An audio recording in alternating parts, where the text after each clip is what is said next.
Bonjour à toutes et à tous. Bienvenue sur le webinaire Les startups et sociétés de technologie, connaître les règles juridiques du marché brésilien lors de votre implantation au Brésil. Je vais d'abord me présenter. Je suis Rosemary Martins. Je suis la secrétaire générale de la Chambre de commerce du Brésil en France. Et aujourd'hui, au nom du comité juridique de la Chambre de commerce à Conjour, dont la coordonnatrice est Madame Marie-Isabelle Niveau, j'ai le plaisir de vous présenter les deux intervenants de ce webinaire, qui d'ailleurs sont tous les deux au Brésil, à São Paulo. Je vais commencer avec le maître Yuri Pontes Vieira, membre de la Chambre de commerce et également idéalisateur de ce webinaire. Merci beaucoup, Yuri, pour cette initiative. Yuri est avocat au Brésil et docteur en droit à l'Université Paris 2. Il a plus de 15 ans d'expérience travaillant avec la France et le Brésil en conseillant juridiquement des sociétés. Il est également conseiller élu de la Chambre de commerce France-Brésil à São Paulo. Yuri a invité à contribuer à l'enrichissement de ce webinaire M. Mathieu Leroux. Et Mathieu, il est français, il travaille avec les startups technologiques depuis 20 ans. Il a participé à l'ouverture d'Amazon.fr en 2000. Il arrive au Brésil en 2012 pour lancer Deezer en Amérique latine et actuellement, il est cofondateur de la Wagon Brésil. Avant de passer le mot à Yuri, je voudrais seulement souligner quelques informations sur le thème en disant que le nombre de startups au Brésil a été multiplié par 20 au cours des 8 dernières années et que le pays compte déjà avec 11 licornes. Si c'est pas ça, cette information aujourd'hui, après, vous pouvez le corriger. Bon, mais tout ça, c'est pour montrer que le Brésil est un bon marché pour les startups. Et je profite aussi pour vous dire que ce webinaire, elle sera enregistrée et qu'elle doit durer environ 1 heure. Puis, nous aurons environ 15 à 20 minutes de questions et réponses. Et pour cela, je vous demande d'utiliser le chat de Zoom pendant la réunion pour poser vos questions. OK, merci. Je vous souhaite à tous bon webinaire. Maintenant, la parole à Yuri. Oui. Bon, bonjour à tous. Tout d'abord, j'aimerais remercier la Chambre de commerce du Brésil en France au nom de Rosemary, Monsieur Lecourtier, qui c'est le président, Madame Niveux, qui c'est la responsable du comité juridique. Et je remercie aussi tous les participants pour avoir pris du temps pour assister à cette webinaire. Et enfin, je remercie à Mathieu Leroux pour avoir pris du temps pour préparer et d'être là avec nous. Bon, le but, maintenant, nous allons parler de l'aspect juridique. Donc, j'ai divisé un peu ma parole en 3 points. Même si j'ai mis au début là sur l'aspect juridique marché brésilien qui parlait de tout, moi, je vais parler de l'aspect juridique.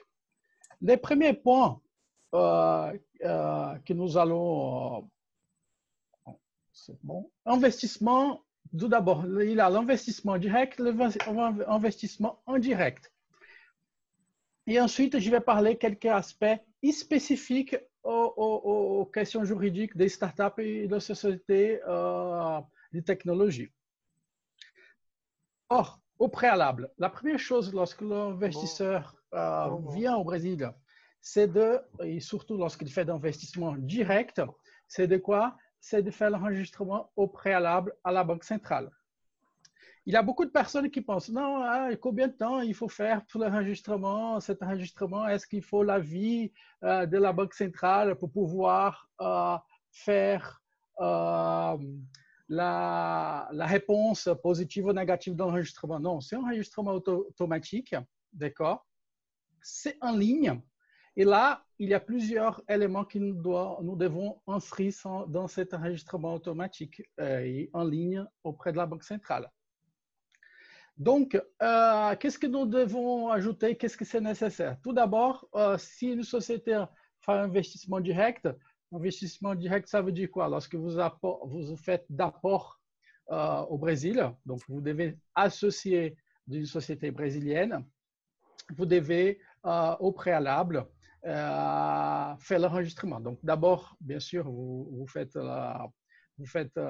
l'ouverture de la société, vous faites l'achat des parts, mais lorsque pour cet argent du capital social, par exemple, arrive au Brésil sur les comptes bancaires de la société brésilienne, la banque brésilienne, toutes les banques brésiliennes demandent qu'il soit fait l'enregistrement de ces montants du capital social, par exemple.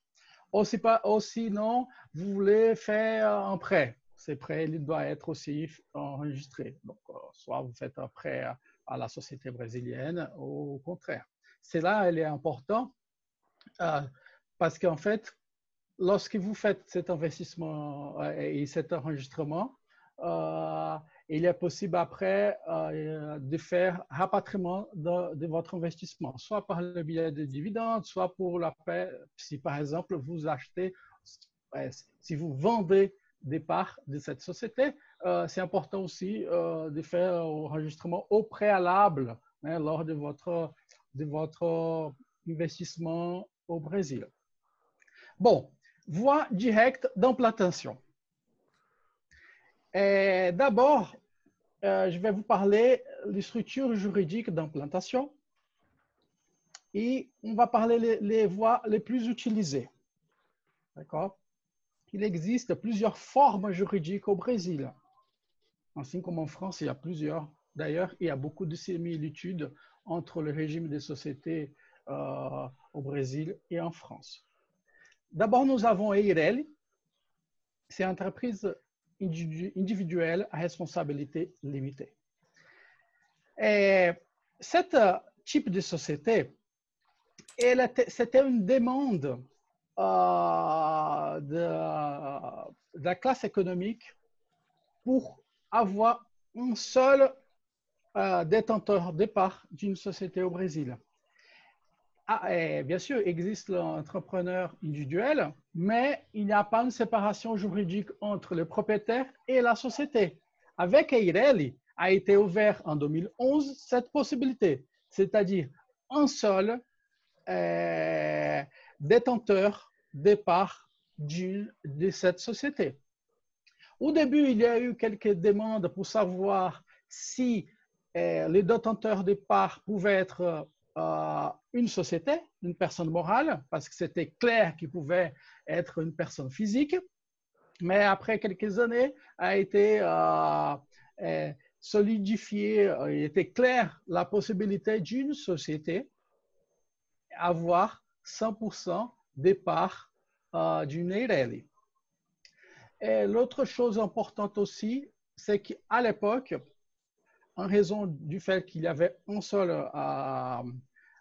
propriétaire des parts, le législateur, en fait, c'est inscrit dans le Code civil brésilien, ces régimes de société, il pensait que pour protéger les créanciers, il fallait avoir un capital social assez élevé.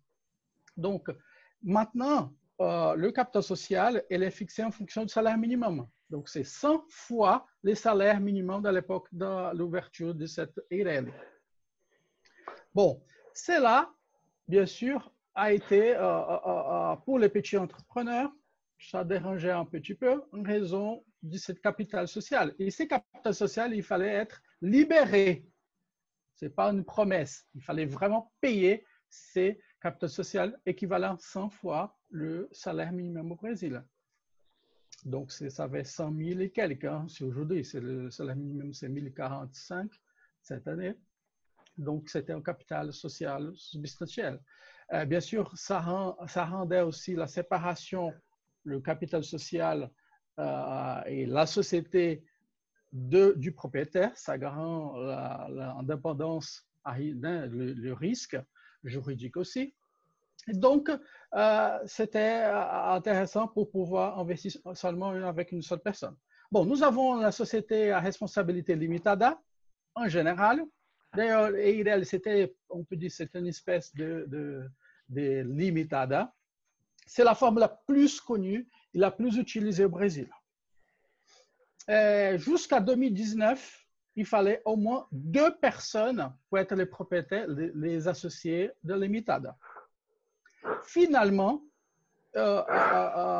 cette possibilité d'avoir cette interdiction, cette limitation d'avoir 2 ou plus associés a été changée avec une loi en 2019 qui ouvre la possibilité d'un seul associé être propriétaire de limitada. Donc, c'est vrai que maintenant, EIREL a perdu un peu de sens. Pourquoi? Parce qu'en fait, le propre code civil dit qu'il n'y a pas, il n'existe pas une restriction à niveau de capital social. Donc, vous pouvez avoir un capital social vraiment très réduit selon vos besoins et que finalement, l'EIREL a perdu l'utilisation. Elle est en vigueur. Ces sociétés qui sont encore établies, ça, il n'y a pas aucun problème, continue. Hein, mais il existe la possibilité d'une société limitada d'être composée avec un seul associé. Et parmi, donc encore une fois, les sociétés à responsabilité limitée, il y a indépendance entre les associés et la société. Donc, ça garant la sécurité juridique de l'investisseur dans l'investissement au Brésil. Bien sûr, il y a ça c'est la règle, mais il existe quelques exceptions vraiment spécifiques des considérations de la personnalité juridique, mais c'est des cas vraiment très spécifiques dans le domaine de la fiscalité, dans certains cas, droit de travail et droit de consommateur. Mais vraiment, la règle générale, c'est la séparation du capital, de la personnalité juridique, de la société et de ses propriétaires. Un point important, ce qu'il faut prendre en compte, c'est que toute société au Brésil a besoin d'un administrateur. Cet administrateur doit résider au Brésil. Donc, il doit avoir soit un étranger avec un visa permanent, soit un Brésilien qui vit ici. C'est lui qui répond au nom de la société. C'est lui qui signe les contrats. C'est lui aussi qui va ouvrir le compte bancaire. C'est lui qui est responsable du compte bancaire, l'administrateur de la société brésilienne. Et c'est lui qui, par exemple, a l'accès au compte bancaire. Il y a de temps en temps un petit moyen investisseur, il dit je veux avoir l'accès pour transférer les sommes, faire des retraits directement au compte. Moi, je suis seulement un associé. Si vous n'êtes pas l'administrateur, donc si vous êtes dans ces cas, pour être administrateur, il faut être résident au Brésil, vous ne pouvez pas. Vous pouvez bien sûr avoir accès au compte bancaire, savoir en ligne ce qui se passe sur le compte bancaire de votre société, mais qui clique, qui fait le transfert bancaire, par exemple, pour payer les salariés, ça va être l'administrateur ou la personne qui, dans ce cas, répond pour la société, mais qui doit être résident. Nous avons aussi la figure du représentant légal de l'associé non résident. Aussi, tout associé qui détient des parts au Brésil a besoin d'être représenté par une personne physique. Voilà. Dans 2 cas, l'administrateur et le représentant légal doivent être résidents au Brésil et personne physique. Le représentant légal de l'associé non résident, c'est lui qui finalement, lorsqu'on fait l'ouverture de la société, c'est lui qui va signer au nom. Donc, ça va être nécessaire d'avoir des pouvoirs. Ces pouvoirs vont être faits dans le pays d'origine, par exemple en France, et ensuite va être envoyé ici au Brésil pour faire la traduction assermentée. Et lui, il va être le représentant, cette personne va être le représentant de l'associé non résident, soit personne physique, soit personne morale. Lui, c'est vraiment la personne responsable pour tous les intérêts de l'associé. Et nous avons l'ESA, Société anonyme. C'est une société normalement utilisée pour des investissements plus importants ou dans le cadre d'une start-up qui veut faire l'appel des fonds de façon soit où va ouvrir va ouvrir le capital auprès des banques au Brésil, ça va demander d'argent, soit il va en bourse.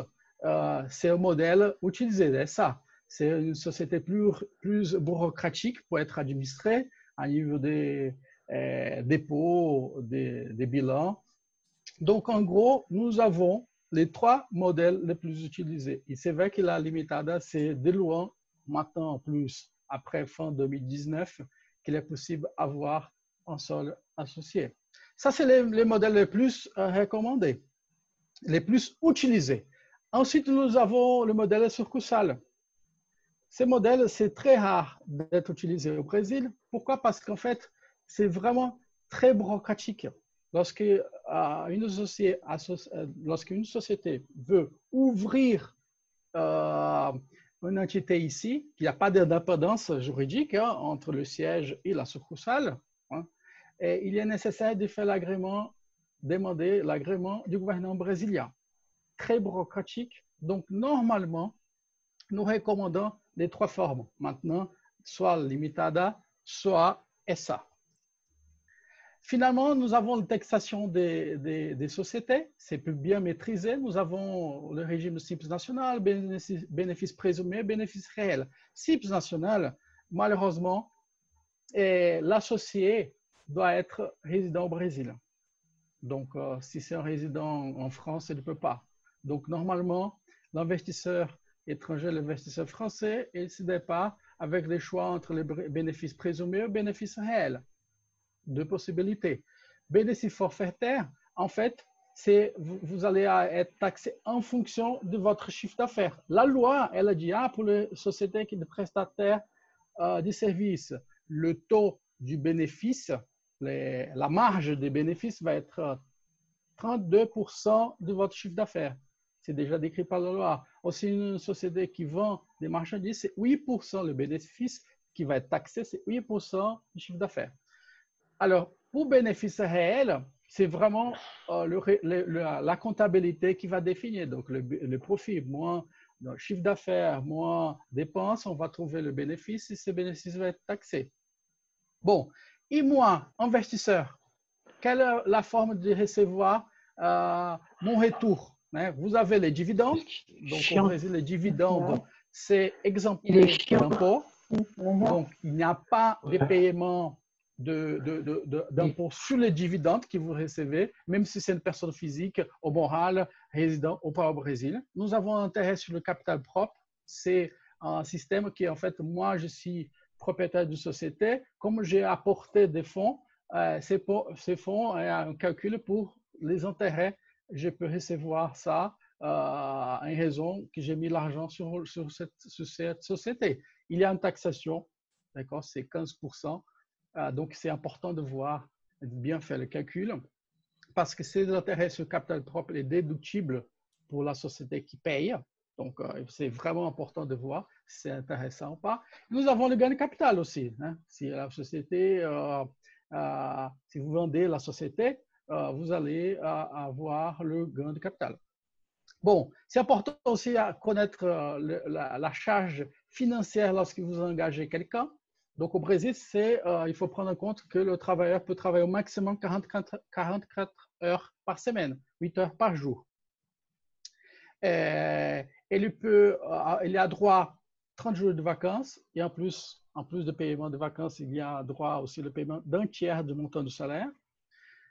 S'il dépasse 8 heures par jour, il y a paiement d'heures supplémentaires. Donc, en plus, ça, c'est les règles générales mais important pour toute société, voir l'accord collectif qui existe pour la classe, hein, qui normalement donne plus de droits que ça. Par exemple, l'horaire travail de nuit, par exemple, les travail de nuit que nous parlons là, c'est le travail de nuit qui va de 10 h à 5 h du matin. Normalement, si on regarde l'accord collectif, il dit que ça va pour plus intéressant, qui a plus de pouvoir de donner plus de droits aux travailleurs. Il dit qu'il va diminuer, par exemple, il dit qu'il diminue à 6 h du matin, hein, au Q5. Nous avons aussi droit, tout travailleur a droit, le FGTS, c'est un fonds que la société paye aux travailleurs. En fait, ce fonds va être gardé dans un compte bancaire, Caixa Econômica Federal, c'est la banque,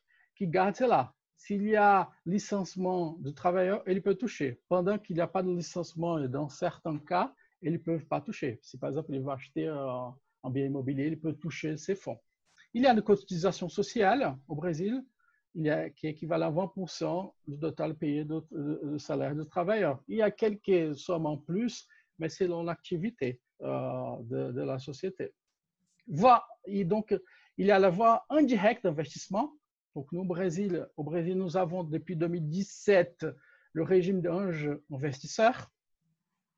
Donc, c'est vraiment tourné pour la société, cette société micro-entreprise. C'est pour les sociétés qui ont un chiffre d'affaires de maximum 4 800 000 reais l'année. Donc, l'investisseur Angèle, il peut être soit une personne physique, soit une personne morale, peut être résident aussi en France, à l'étranger, au Brésil, mais la société que vous allez investir, elle doit être sur le régime du CIPS national, par exemple, qui s'écrit dans la loi du CIPS national, qui parle de cette limitation de la taille de la société.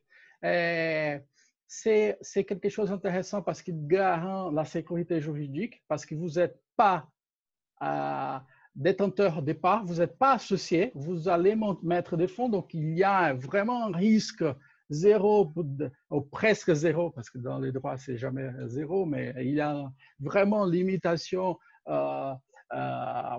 de responsabilité dans ces cas, lorsque vous êtes un jeune investisseur. Il y a quelques limitations, par exemple, la durée maximale de ces contrats d'investissement, qu'en fait vous allez faire, c'est le maximum de 5 ans. Lorsque vous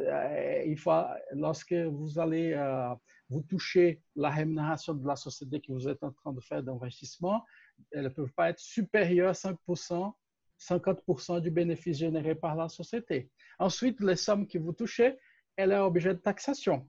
Donc, selon plus de temps que vous restez, moins on va avoir la taxation. Donc, si c'est 15% lorsque vous avez plus, vous investissez plus 720 jours, c'est-à-dire vous commencez à recevoir la rémunération après 720 jours, vous allez avoir la taxation de 15%. Si c'est moins, 30, 61 jours, 720, vous allez 17,5. Voilà. Donc, nous avons d'autres régimes juridiques. C'est assez vieux. Il existe similaire en France, que c'était en participation, qui est utilisé de plus en plus. Ces régimes, et les garants, il y a deux types d'associés. Il y a l'associé caché et l'associé révélé. Cette société révélée, c'est lui qui va être au son nom l'opération. Et l'investisseur caché, c'est lui qui va apporter les fonds. Il y a une séparation juridique entre les deux. Donc, la responsabilité illimitée, c'est celui qui est devant, qui fait l'opération. Il y a besoin de faire l'inscription au registre fiscal. Il va avoir un CNPJ, mais toute l'opération, c'est faite par la gestion, va être faite par l'associé qui est devant. Hein, et donc, il faut vraiment respecter ça. Vous n'allez pas rentrer dans l'administration. Vous ne pouvez pas rentrer dans l'administration. Vous ne pourrez pas avoir des problèmes avec les fiscs. Mais la règle générale, c'est que vous n'avez pas de risque de l'opération. Les risques, c'est seulement au nom de l'associé qui est devant, qui fait l'opération. Et nous avons bien sûr le prêt convertible. C'est donc, je ne pense pas pour l'instant rentrer dans la société. Donc, d'abord, j'ai fait un prêt à la société brésilienne avec la possibilité, selon vos conditions, d'un jour rentrer, transformer ces prêts en capital social. C'est possible. Donc, avant, nous avons parlé des voies directes, vous rentrez vraiment dans la société. Ensuite, les voies indirectes, c'est elle d'Angel investisseur, la société en participation, les prêts convertibles. Vous essayez comment ça fonctionne la société. Vous êtes en train de voir si elle marche bien ou elle ne marche pas très bien. Si elle marche bien, vous avez déjà la possibilité de changer ces prêts en participation. Ou sinon, vous commencez déjà avec une société en participation et vous regardez si c'est intéressant ou pas de rentrer. Donc, finalement, il y a quelques points spécifiques par rapport aux sociétés de start-up, aux sociétés de technologie, par rapport au logiciel. Au Brésil, le logiciel, nous avons une loi sur le software, le logiciel, 9609, qui dit qu'en fait, cette logiciel, elle est protégée par les droits d'auteur. Donc, droit d'auteur, ces droits, le Brésil respecte les principes universels. Hein. Si vous, par exemple, faites un enregistrement, vous avez la preuve qui vous appartient à ce logiciel, quelqu'un utilise ce Brésil, vous pouvez faire appel à cette loi, cette disposition légale. Et vous pouvez faire aussi l'enregistrement ici du logiciel, d'accord? C'est auprès de l'INPI, Institut de propriété intellectuelle au Brésil, et vous pouvez faire cette protection. Et normalement, nous avons les genres des sociétés start-up, sociétés technologiques qui rendent des services, qui va faire la prestation de services. Nous avons aussi plusieurs modèles d'intermédiation de services. C'est par exemple que nous avons Uber, nous avons une société très grande au Brésil, c'est Logi, qui a fait l'intermédiation des prestataires, des personnes qui font des services des motoboys, qui va délivrer des documents avec la moto. Donc, il y fait la société de technologie, elle a fait l'intermédiation entre moi, client, cabinet d'avocat qui donne les cartes et qui je veux cette carte, ces documents aillent à mon client. Moi, j'appelle par le biais de mon portable, appelle cette Logi, cette société, et elle qui va faire comme iFood, c'est une société aussi qui fait l'intermédiation de services pour délivrer la nourriture des restaurants. Et finalement, nous avons aussi le marketplace.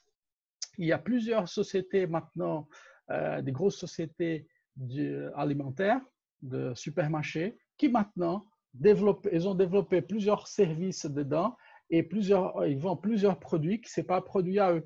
Donc, des petites sociétés s'inscrivent dans cette plateforme déjà très populaire. Ils commencent à rendre les services. Bon, à niveau, on va bientôt finir. À niveau de software, ici au Brésil, il y a, pour savoir quel type de taxation, s'il va être un peu taxé par l'impôt sur les services. En fait, il y a une division entre impôt sur les services et impôt sur les marchandises, qui malheureusement, c'est différent qui se passe en Union européenne, qui c'est seulement la TVA ici, au Brésil, c'est un impôt qui taxe le logiciel, selon le type de logiciel, ça va être taxé sur l'impôt sur les marchandises, CMS, ou impôt sur les services, CSS. Ça dépend. Il y a eu beaucoup de bagarres par rapport à ça, des litiges juridiques. Et finalement, ça devient un peu plus clair. Lorsque vous avez un logiciel qui peut être vendu à n'importe quelle personne, donc c'est par exemple Word, Excel, vous pouvez vendre ça et vous allez être taxé par ICMS. Alors, si c'est un service que vous êtes en train de rendre, ou si vous êtes en train de préparer un logiciel spécifiquement pour un client, va être taxé par ISS. Et finalement, pour finir, nous avons au Brésil la loi générale de protection des données. Et cette loi, elle était publiée en 2018, mais maintenant, après 2 ans, elle commence à devenir applicable, à part des sanctions, ça va être l'année prochaine, mais qui, toute société, n'importe quelle société, mais une société en plus des technologies, doit faire face, doit respecter cette loi de protection des données qui a beaucoup de similitudes avec la règle européenne. Bon, j'ai fini mon explanation. Merci beaucoup pour tout ce qu'ils ont été, qu'ils ont suivi. Et bien sûr, je suis là pour répondre à vos questions.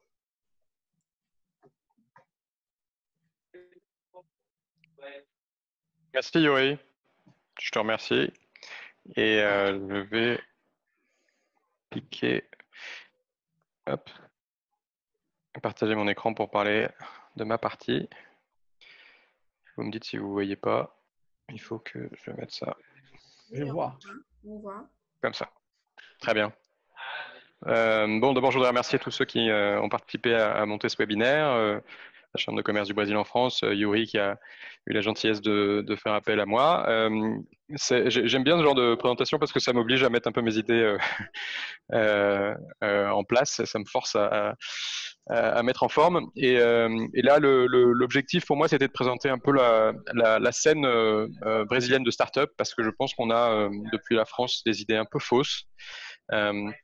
Et trompeuse sur comment ça se passe ici dans le digital, parce que le Brésil fait des choses assez étonnantes. Et avant de rentrer dans des chiffres et dans des détails, je voudrais commencer par illustrer ça, commencer par un symbole qui est le symbole de Nubank. Donc, je ne sais pas parmi vous, parmi nos auditeurs, ceux qui ont déjà entendu parler de Nubank.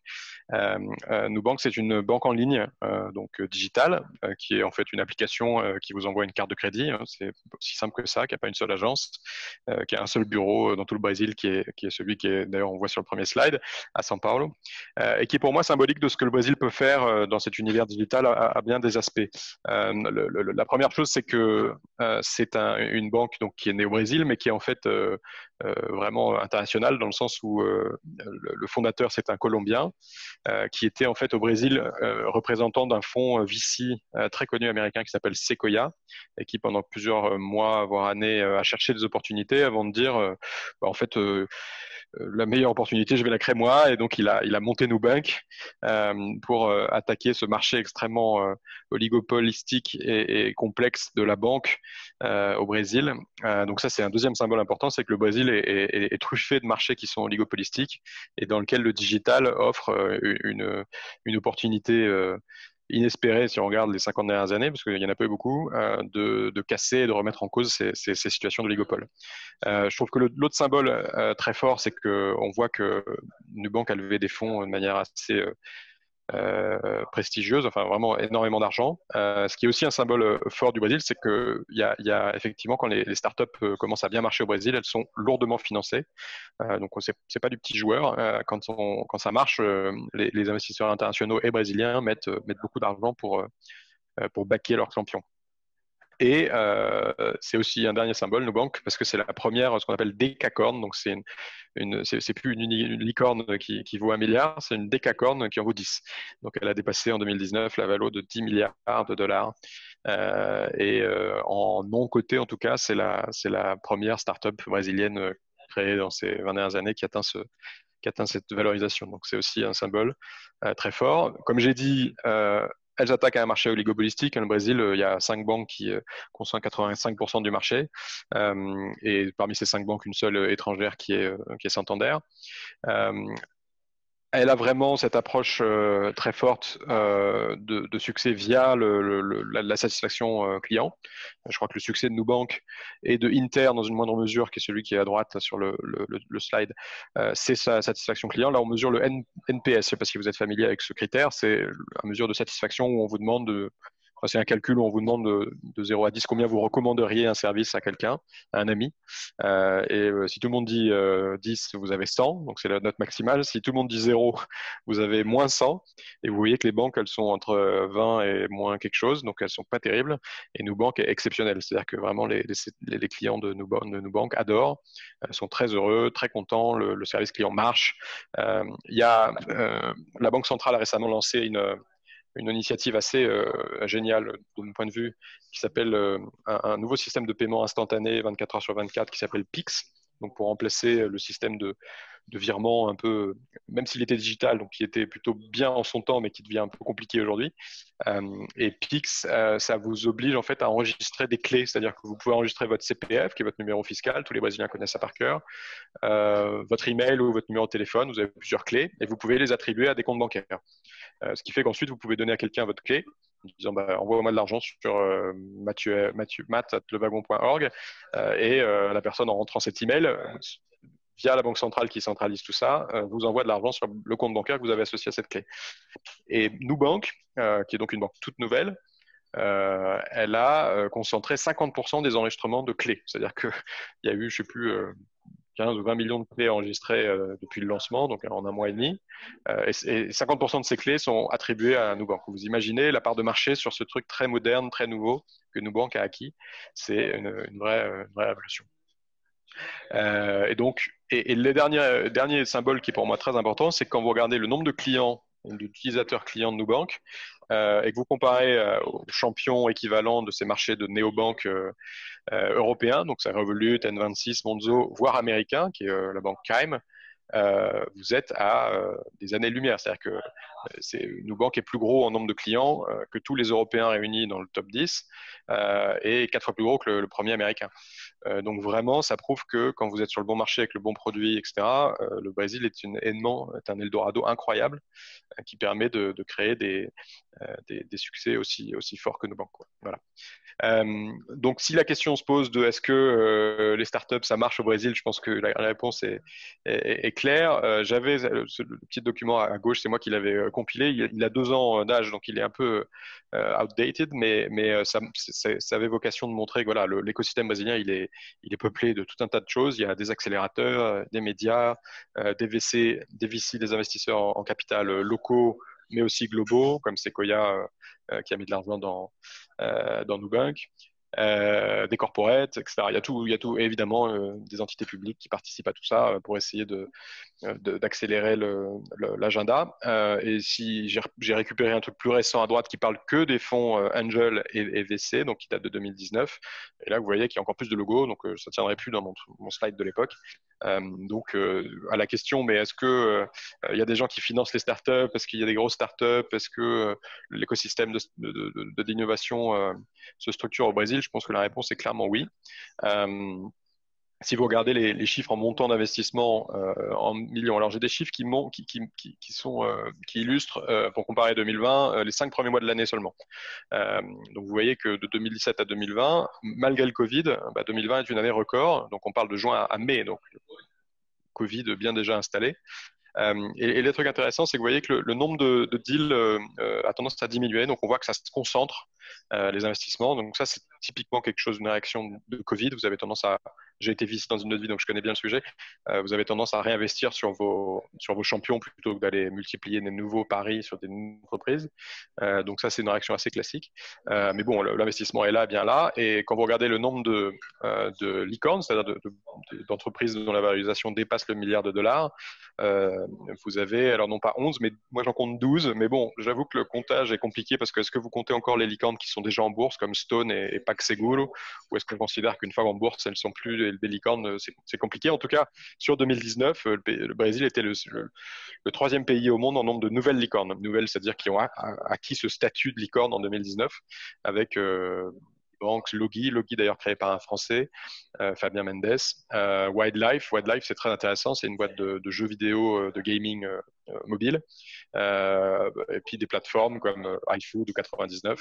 Donc vous voyez une variété assez forte, très fintech, parce qu'entre eBanks, PagSeguro, Stone, Nubank, tout ça c'est plutôt lié à la finance où il y a des énormes opportunités, mais il y a aussi des marketplaces, du jeu. Logi c'est de la logistique, donc c'est vraiment au départ des motoboys et maintenant un système qui permet d'attaquer pour l'e-commerce la logistique dans un pays immense. Et donc il y a énormément de choses à faire. Alors pourquoi est-ce que le Brésil vraiment décolle sur ces sujets-là? D'abord parce que je pense que le digital a vraiment pris au Brésil. On parle d'un pays donc déjà suffisamment gros pour avoir ces effets de volume, hein, de 100 millions d'habitants, mais dans lequel basiquement tout le monde a un téléphone portable, dans lequel le nombre d'utilisateurs d'Internet est maintenant à 71% de pénétration, une population extrêmement active sur les réseaux sociaux, donc non seulement connectée, mais vraiment très, très, très engagée. Ça, pour avoir avoir lancé Deezer, donc streaming de musique en Amérique latine et au Brésil, dans un marché où Spotify n'était pas encore là, donc on a vraiment fait l'explication de ce que c'est que le streaming, etc. On a vu à quel point la population brésilienne est early adopter dans l'âme, c'est-à-dire vraiment capable de se passionner et d'adorer quelque chose de nouveau et de le divulguer, de le partager pour que tout le monde l'utilise très très vite. Donc vraiment une mentalité assez favorable à tout ce qui est innovation et nouveauté, une fois que vous avez évidemment adapté votre produit et l'expérience au Brésil, ce qui est très important. Dans le cas de la musique, il fallait évidemment avoir les bons catalogues parce que les Brésiliens, ils écoutent à 70% de la musique brésilienne. En termes de qualité de l'Internet, vous voyez que le Brésil est plutôt dans la bonne tendance, je dirais. Donc, c'est loin d'être honteux. La vitesse moyenne pour les connexions fixes augmente. Ils sont en train de mettre en place la 5G. Alors, je sais pas, je suis bien capable de vous dire quand est-ce qu'elle va être définitivement en place, mais ça arrive. Et on voit que voilà, l'infrastructure, en tout cas digitale, qui supporte tout ça, avance d'année en année et avance vite. Alors, évidemment, des usages très digitaux, la grande majorité des Brésiliens découvrent l'Internet par le mobile. Donc, il faut être vraiment mobile first. Et il y a énormément de toutes les startups dont je vous ai parlé qui sont B2C. Elles sont avant tout vues comme une application dans la plupart des gens. Quand vous demandez ce que c'est que iFood, Nubank, les gens vous répondent c'est une application qui fait ci, ça, ça. Donc, ils ont vraiment une mentalité mobile. On ne parle pas d'un service. Et nous, on l'a vu sur Deezer. Deezer est né en France comme un site internet. Au Brésil, c'était une appli. Je voudrais aussi souligner le fait que pour le Brésil, on a aussi, je pense, un contexte public, je dirais étatique, en tout cas réglementaire favorable. Alors historiquement, et ça je ne vais pas l'apprendre à Yuri, la bureaucratie, la fiscalité brésilienne sont extrêmement complexes et on est encore très très loin d'être au standard, je dirais même pas internationaux, mais d'avoir amélioré. Enfin, en tout cas, la fiscalité, c'est vraiment le sujet le plus complexe à attaquer pour le Brésil et ça le reste malheureusement, même si on parle d'une réforme fiscale à la fin de l'année. On verra quand elle sera mise en place. Mais la tendance est vraiment, je trouve, positive. D'abord, sur les effets de corruption. Alors, tout le monde a entendu parler de la fameuse affaire du Lava-Jato qui a touché jusqu'aux plus hautes instances de l'État. Je ne sais pas si c'est la conséquence d'une politique plus antérieure ou si c'est la cause. En tout cas, ce qui est sûr, c'est que objectivement, et moi je fais des affaires au Brésil depuis maintenant 8 ans, j'ai jamais été confronté personnellement à des demandes de pots de vin, etc. Donc on sait que ça existe, on sait qu'il y a du financement occulte de partis politiques, ne cachons pas derrière notre petit doigt, mais dans la vie de tous les jours pour un entrepreneur, sauf si je pense vous êtes sur des marchés extrêmement parapublics, où là, je ne mettrai pas ma main coupée que vous ne devez pas y passer. En tout cas, moi j'ai monté des boîtes, donc Deezer, j'ai monté une boîte de cours d'informatique. Même pour obtenir la licence pour les bureaux, on m'a jamais rien demandé. Donc, et pareil pour un conducteur qui va à la plage et qui se fait arrêter par la police, assez classique, notamment au Mexique. Ça n'arrive jamais qu'on vous demande, enfin c'est très très rare qu'on vous demande de l'argent et donc ça c'est important parce que je pense que le Brésil au sein de l'Amérique latine fait partie des bons élèves là-dessus et je ne suis pas naïf, je ne dis pas que ça n'existe pas, je dis juste que c'est quand même assez rare, c'est plutôt l'exception que la règle. En revanche, sur les sujets évidemment de temps d'ouverture d'une entreprise, de paperasserie administrative, le Brésil est plutôt à la traîne, je dirais. Même si on voit qu'il s'améliore, le temps d'ouverture typiquement d'une entreprise nouvelle, on est encore dernier, mais si on regarde les chiffres 2015 versus 2019, on a quand même fait des bons énormes. Mais bon, il y a encore du boulot. Voilà. Pix, dont je vous ai déjà parlé, c'est pour moi un des exemples aussi de l'effort que fait la puissance publique pour essayer en fait d'utiliser le digital pour amener de l'innovation et notamment casser ces oligopoles. Donc, dans l'univers bancaire, c'est flagrant.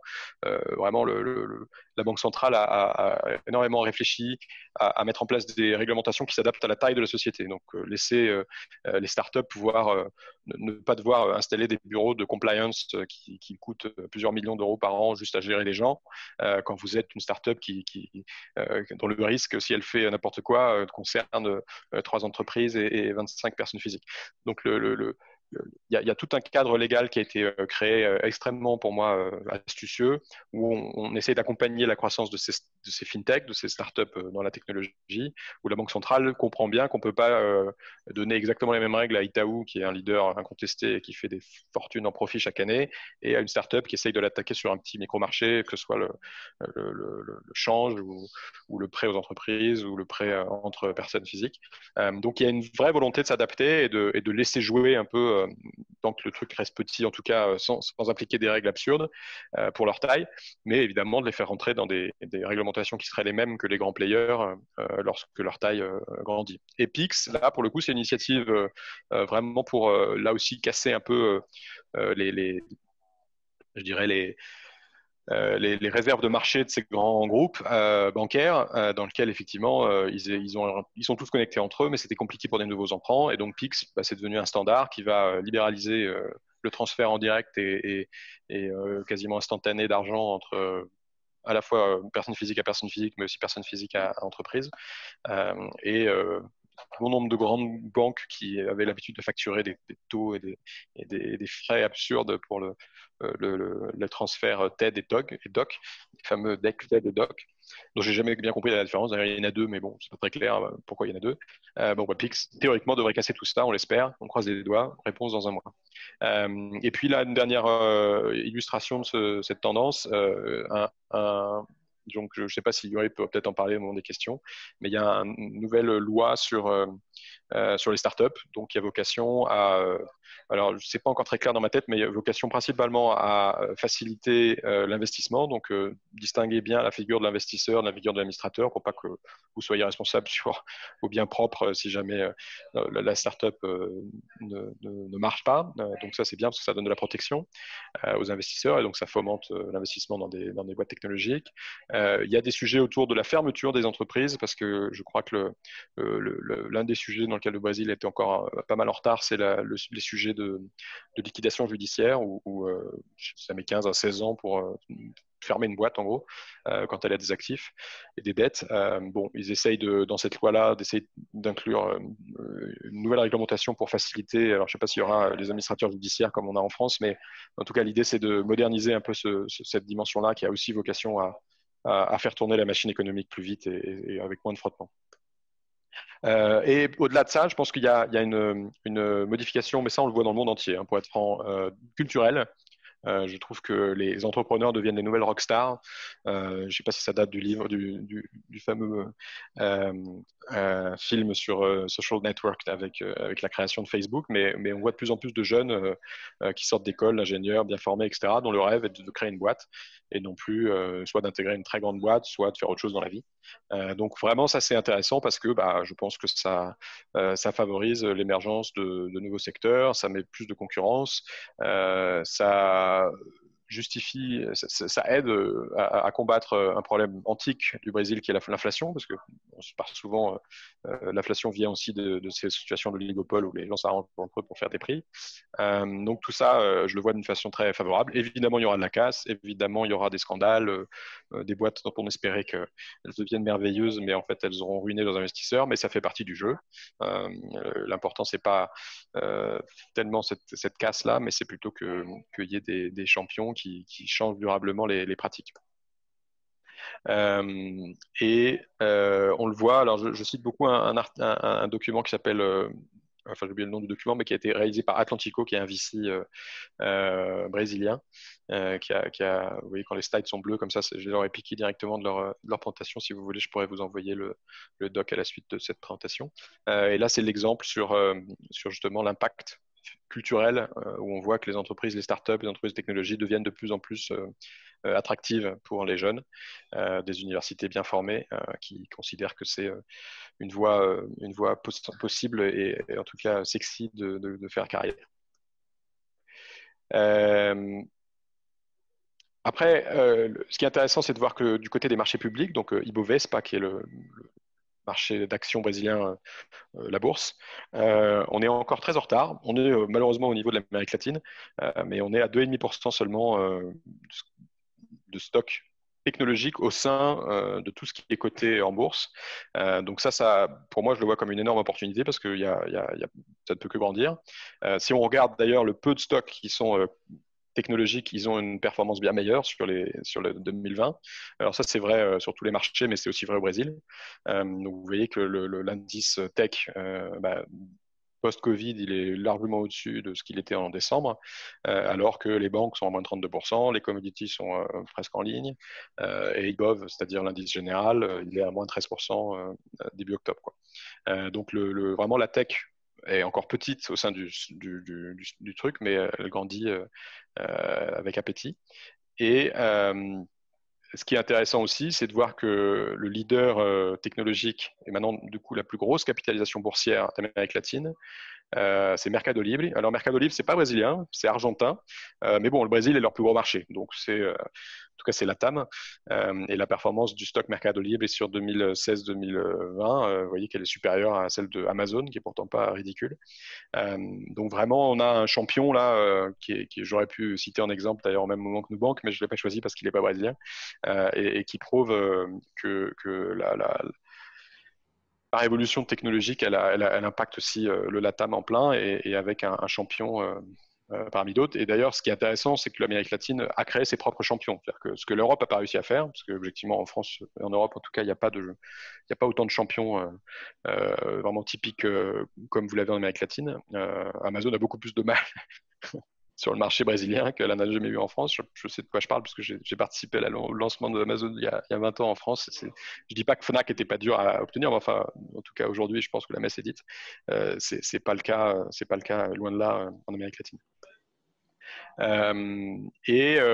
Voilà, c'est en train d'échanger. Donc, on voit qu'il y a des IPO, des entrées sur le marché qui ont lieu, même en 2020. Lokaweb, qui est un équivalent d'Amazon Web Service, donc qui fait des services de hosting, s'est mise en bourse cette année, juste avant le Covid. Et vous voyez, même post-Covid, elle a réussi à avoir une très belle performance. Donc, ça prouve bien que le marché est en train de, parce que je parlais d'écosystème de start-up, on démarre avec les business angels, mais il faut aller jusqu'à la fin, et la fin en général, c'est la mise en bourse. Donc même la fin, vous voyez que ça commence à avoir de la gueule, comme on dit, et on voit des champions qui performent. D'ailleurs, sur les fameuses licornes dont j'ai cité les exemples au début, il y en a déjà deux Stone. Alors Stone, c'est marrant, elle est cotée aux États-Unis, c'est cotée au Nasdaq. Et Pax Seguro qui est coté là pour le coup au Brésil. Donc déjà deux en bourse, mais il y en a tout un tas qui envisagent d'y aller. Je les ai mis à gauche, Enjoy, Melius, et puis un fonds, une holding qui a plusieurs entités internet, donc la plus connue, je pense, c'est Buscapé, qui est un comparateur de prix. Donc ça, c'est celles qui veulent se lancer en bourse en 2020. Donc elles ont déjà enregistré. Je ne sais pas si elles vont y arriver d'ici la fin de 2020, parce qu'il reste 2 mois, un mois même. Mais en tout cas, on voit que la file a jamais été aussi longue d'IPO tech pour les marchés brésiliens. L'e-commerce est en plein boom, même si vous voyez que les pourcentages sont encore faibles, 5,8% en 2019, mais ça augmente. Donc là aussi, on peut voir le verre à moitié plein ou à moitié vide. C'est encore faible, certes, mais ça veut dire qu'il y a encore plein d'espace pour grandir. Et vous voyez que sur évidemment l'effet Covid, mais ça on l'a vu partout dans le monde, fait que les gens n'ayant plus la possibilité d'aller dans les boutiques, se sont rués sur les sites d'e-commerce. Donc le 5,8, il a quasiment doublé en l'espace de 10 semaines. Donc on a fait autant de voyages de 0 à 6% depuis la nuit des temps jusqu'à 2019. Et en 2020, on a fait le même voyage, c'est-à-dire qu'on a regagné 6% de pénétration sur le varejo, c'est le retail. Voilà, je sais que par contre, juste après ce 12,6%, ça a rebaissé un peu au moment où ça a déconfiné. Mais bon, en tout cas, je pense que les gens découvrant que ça marche bien sur l'Internet ne reviendront pas de sitôt aux pénétrations antérieures. Et sur les AdTech, pareil, qui sont les deux gros sujets, e-commerce et AdTech. Pour les startups, la tech, vous voyez que c'est aussi, là je vois aussi une opportunité, c'est-à-dire qu'autant vous voyez aux États-Unis, si vous comparez les dépenses et le temps d'attention, entre guillemets, c'est-à-dire que le nombre d'heures que passent les gens par canal, par média, c'est devenu assez similaire, c'est-à-dire qu'en gros dans le digital, vous avez 58% des dépenses et 58%, alors je fais mon truc qui cache, mais vous avez en tout cas des choses similaires. Au Brésil, pas du tout. Au Brésil, vous voyez que vous avez Le digital, c'est 70% des usages et encore que 37% des investissements. Et la TV, qui est passée à 19% des usages, concentre encore 45% des investissements. Donc ça prouve que voilà, il y a encore le marché de l'advertisement digital et des dépenses marketing digitales. Il a encore de quoi faire afin d'attaquer la télé, pour faire simple. Voilà, j'espère que c'était clair. 12h59, je donne l'heure de São Paulo, donc 17h pour vous. J'espère que ça vous a intéressé. Et est-ce que je peux couper mon cher? Voilà, stop. Merci. Merci. Merci Mathieu, merci Yuri. C'était très intéressant, très complet. Et bon, nous ne sommes pas nombreux, donc ça va. Si quelqu'un veut poser quelques questions, il suffit d'activer votre micro et votre vidéo et on peut faire quelque chose un peu plus interactif. Hein. Donc, n'hésitez pas de poser les questions. Malgré que dans mon cas, où Mathieu a répondu déjà pas mal de choses, c'était bien complet. Ouais, mais il a toujours quelques informations de plus hein, que vous pouvez quand même ajouter si vous voulez.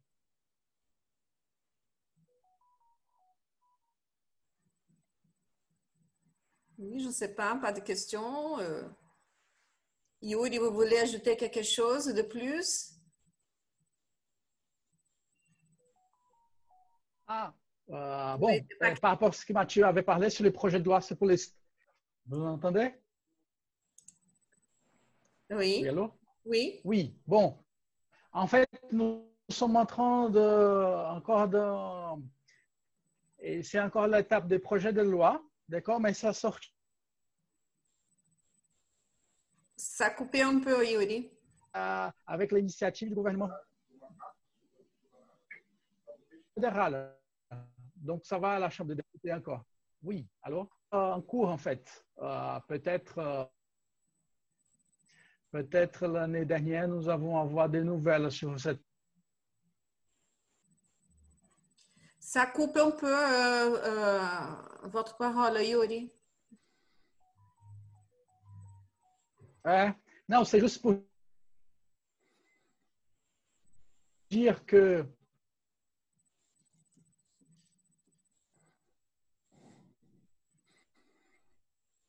Je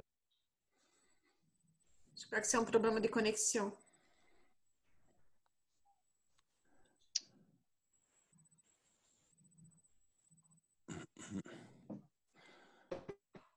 Yuri? Vous entendez? A coupé complètement votre... Ça écoute quelque chose ou pas? Oui, maintenant ça va. Bon, c'est juste un projet de loi, c'est une initiative du gouvernement fédéral. C'est encore, c'est encore.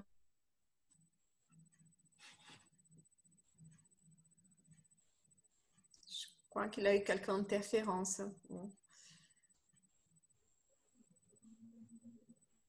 C'est dommage. C'est dommage.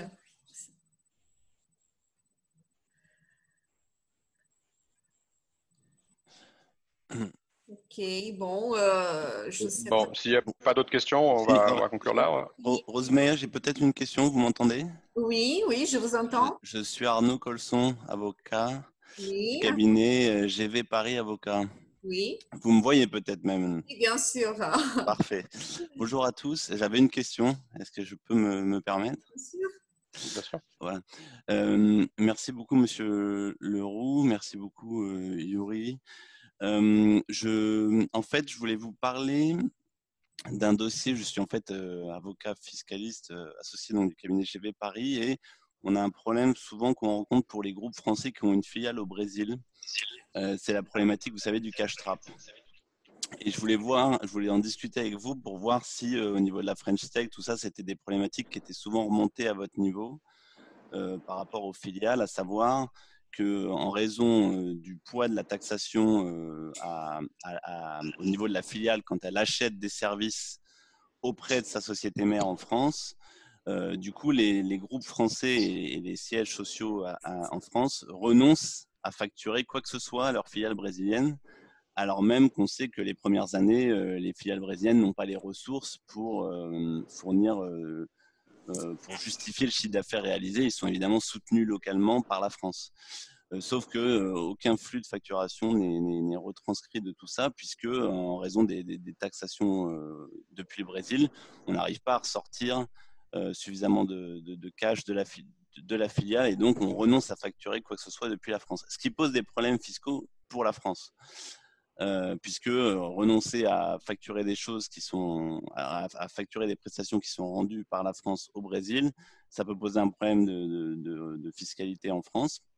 Et en même temps, on a ces contraintes au Brésil qui fait que c'est compliqué de ressortir du cash de la filiale brésilienne quand elle vient rémunérer sa société mère en France pour un certain nombre de prestations de siège. Est-ce que ça, c'est une problématique qui est souvent remontée par différents acteurs de la French Tech au Brésil? Oui, alors je vais en parler parce que je suis membre du bureau de la French Tech. Effectivement, moi, c'est un sujet que j'ai eu dans toutes les boîtes dans lesquelles j'étais quand j'étais filiale de boîtes françaises. En fait, le problème, c'est que la fiscalité a une logique différente ici. C'est-à-dire que vous avez une fiscalité qui est très lourde sur l'entrée, la facturation. Historiquement, c'est parce que c'est ce qui est le plus facile à contrôler. Il ne faut pas se voiler la face. L'appareil d'État a du mal à contrôler autre chose que la facturation. Donc, effectivement, il y a plusieurs choses. Il y a historiquement, une lourde fiscalité sur tout ce qui est facturé, en particulier en B2C, mais aussi à inter-entreprise. Deux, protectionnisme, donc des withholding tax, des choses qui, dès qu'on croise la frontière brésilienne, par défaut, il y a des taxes. Et théoriquement, pour les acteurs brésiliens, mais c'est sans doute une forme de protectionnisme aussi, une compensation avec aujourd'hui aucune taxation sur les dividendes. Mais pour un groupe français qui sera taxé sur les dividendes en France, vous voyez, le truc ne sert à rien. Donc la réforme fiscale qui est en discussion aujourd'hui, dont je n'ai pas prétention à connaître tous les tenants et les aboutissants, mais je sais qu'elle a vocation à aller dans ce sens d'une normalisation, notamment par rapport aux normes OCDE, puisque l'idée, c'est de commencer à taxer les dividendes, ça a été clairement annoncé, et de compenser ça par une réduction de la fiscalité sur les boîtes brésiliennes. Premier point. Donc, ils vont probablement baisser les taux, le fameux taux de taxation, l'équivalent des IS en gros sur le brésilien, mais compenser ça par une taxe sur les dividendes. Donc, l'argent qui est réinvesti ça sera mieux. Et parallèlement, il y a aussi des nombreuses discussions sur le fait qu'il faut commencer à baisser la fiscalité à la douane, faire que le Brésil ne soit pas le pays le plus protectionniste du monde. Ça, c'est la philosophie, j'ai envie de dire, du gouvernement actuel. Maintenant, pour y arriver, c'est pas simple. On voit que l'accord du Mercosur Europe, théoriquement, il va dans ce sens-là, mais comme il plaît pas non plus aux agriculteurs français, c'est compliqué. Donc, je dirais que le sens de l'histoire va en s'améliorant, à la fois parce que le Brésil se réforme lui-même et parce que le Brésil a vocation à s'intégrer davantage comme un acteur des circuits globaux de production et d'échange. Au jour d'aujourd'hui, il n'y a pas de solution miracle, sinon on l'aurait déjà trouvé. D'accord. Merci beaucoup. Donc, Yuri, tout à l'heure, on a perdu la connexion. Tu veux répéter quand même pour finir? Bon, c'est juste si ça marche. Hein. Oui, on va voir. Ça marche. C'est juste pour dire que c'est un projet de loi encore, c'est d'initiative du gouvernement fédéral. Donc, peut-être 2021, nous allons avoir des nouvelles. Ah, on espère. Des bonnes nouvelles. Ok. Vous m'entendez? Oui, Décio. Oui, voilà. Je peux? Oui, bien sûr, Décio. Voilà, je suis le consul honoraire du Brésil ici dans la région de Toulouse et la région Occitanie. Je voulais faire une petite observation que j'entends toujours. Mon profession, je suis vétérinaire et je suis très proche un peu moins maintenant que je suis consul, mais j'étais pendant 20-25 ans très proche des agriculteurs et des éleveurs français. Et je peux vous dire que les problèmes des agriculteurs par rapport au Mercosur, ça ne se pose pas du tout. Et moi, j'en ai discuté encore la semaine dernière avec un agriculteur de la région ici, juste presque voisin chez moi, qui me dit, mais ils sont complètement, comment dire, ils ne s'intéressent pas à ça. Ce qu'ils veulent, c'est de travailler. Et quelquefois, par la PAC, hein, que c'est la politique agricole commune imposée par l'Europe, ils sont beaucoup plus préoccupés avec ça qu'avec les Mercosur.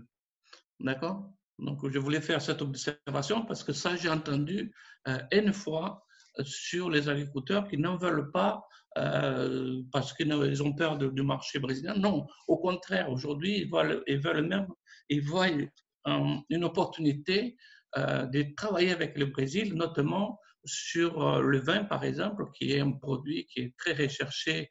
Et nous avons des agriculteurs, des producteurs de vin aujourd'hui qui ont du mal à exporter, surtout après la Covid. Hein. J'ai été contacté par quelques-uns.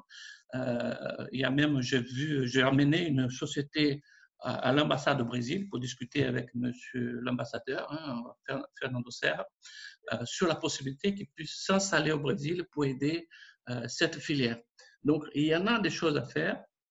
Je pense que ça a été très intéressant ce qu'a dit M. Leroux tout à l'heure sur les startups, parce que je ne connaissais pas tout à fait, je connais les startups en France, mais pas tout à fait au Brésil. Et c'est vrai que cette possibilité des startups au Brésil, ça peut donner une certaine, ça peut changer la donne.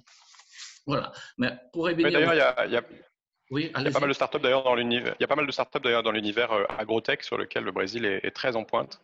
Donc des startups dont les marchés sont liés à l'exploitation agricole. Je suis d'accord avec vous sur mon point qui était caricatural. Je ne pense pas que tous les agriculteurs français soient pieds et poings levés contre ce deal du Mercosur. Je pense qu'il faut faire une distinction entre nos filières dont on sait qu'elles sont très fortes à l'export, et je pense en particulier, vous avez raison, au vin. D'ailleurs, je pense qu'en Occitanie, vous êtes plutôt bien, parce qu'à mon avis, ceux qui travaillent autour de vous sont plutôt des exportateurs de choses et qui s'en sortent bien. Je ne suis pas sûr que les éleveurs de viande, de Beauce ou ailleurs ont le même enthousiasme, ou en tout cas la même ignorance. Ils voient bien que pour eux, ça serait de la concurrence, donc bon, c'est plus compliqué. Pour la concurrence, je peux vous dire que les éleveurs, et ils savent très bien que la viande brésilienne est déjà là. Hein. Donc, il y a, je crois, 225 000 tonnes de viande qui arrivent en Europe chaque année, ou 225 ou 230 000 tonnes qui sont déjà là.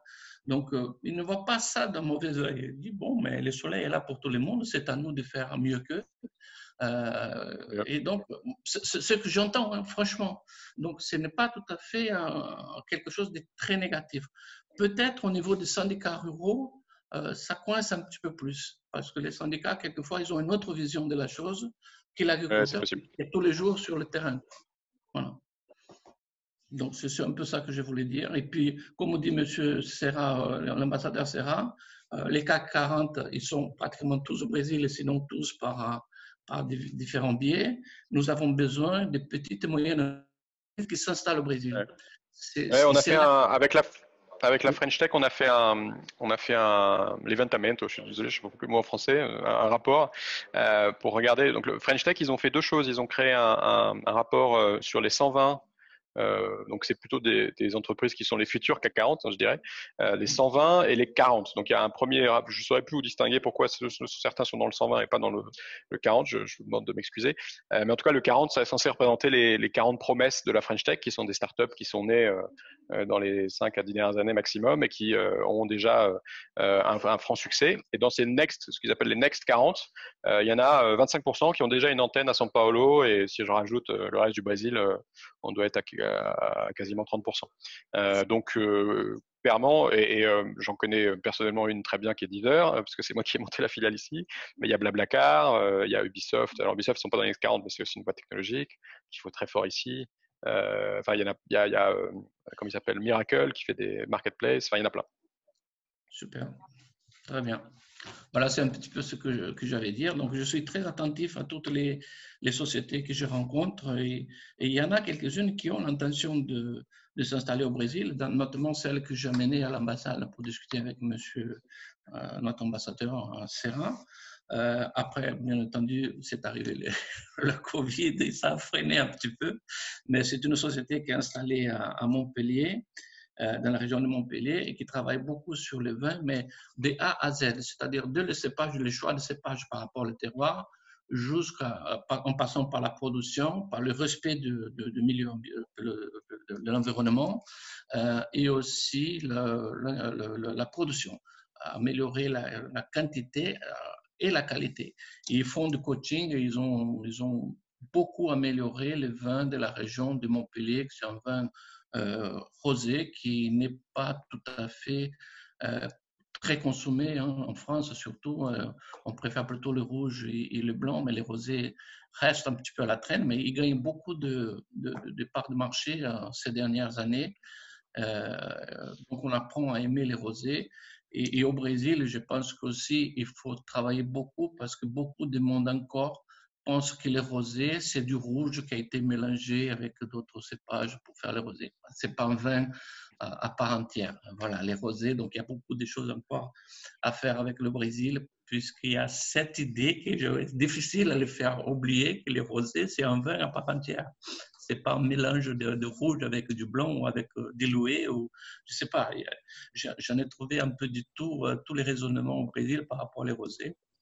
Mais ça change petit à petit, je pense qu'on arrivera. Ok. Voilà. Bon, mais je crois que c'est bon. On peut. Je Pour sais moi, pas c'est tout s'il y à a fait. encore qui souhaite poser quelques questions. Non, j'avais une petite question. Pardon. Je voulais juste poser la question sur le CDE, mais je pense que c'est en route. Hein. Je pense que on va y arriver, un de ces quatre. Ouais. Non? Oui, ça va dépendre de l'appui des États-Unis dont dépend l'élection. Donc, on va voir. Ouais. On a bien compris cela, oui. Nous sommes tous à l'attente pour le 3 novembre. OK. Je m'arrête là. Merci beaucoup. Et merci beaucoup. Merci, Monsieur Décio. Merci, Mathieu, Yuri. Et bon, il y a des sujets pour une deuxième étape. Hein? Certainement. Merci. Merci à tous. Et à bientôt.